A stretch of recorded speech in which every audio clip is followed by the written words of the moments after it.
Evening all. A few people asked me to sort of comment on what's going on the farm here today.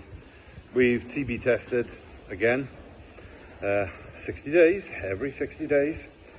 And unfortunately, this time we've had our worst ever breakdown. 53 cows testing positive, reactors. They're now going to leave farm next week. Another 8 IRs, inconclusive reactors, which will be blood tested. But bloody hell, this is getting out of hand. If it wasn't already out of hand, it certainly is now. I just can't put into words how upset, angry, cross, confused, yeah, probably bitter as well, because we're losing 53 cracking cows again. The irony is those 53 cows up until this morning were mingling in with these cows, and now they've got a green tag in the year and they've got to be isolated. They're over in the other shed over there. So they'll be on farm now. The valuer will come next week to value them, so we'll be compensated for them. But it's just ridiculous. It's just a bloody joke. It's a nightmare of epic proportions, because it means we're still on the treadmill of trying to deal with this, both emotionally and financially, and try and work out where we go with our livelihood, with our business. And let's be real here, it's been a bloody challenging couple of years for the industry. You know, we're coming off the back of the wettest winter on record. It's still, you know, we're in the early stages of May. It's still freezing cold. It's wet. These girls should be out in fields, but there's a big problem out in those fields. It's well documented.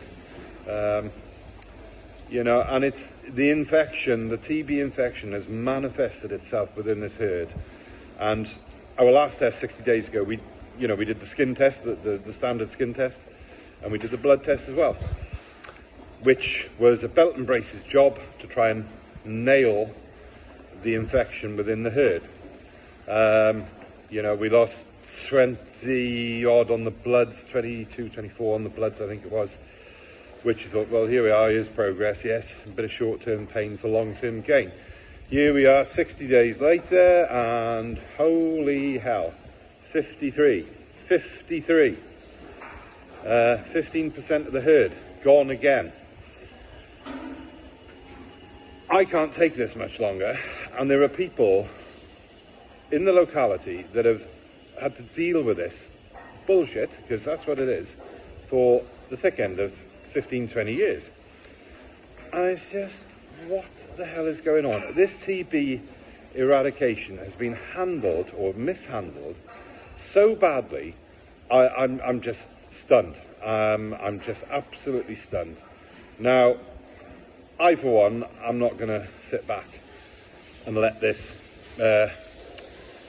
carry on any longer, because we have to do something here on this farm. It's a job to know which way is the best way to take a step forward, but in the short term, we've just got to go with what the government in Cardiff is telling us to do, and repeating failure is the only option that they have on the table. So the lunacy continues, and in the meantime, we are in a shit state, because we've lost another 15% of our herd, our income source.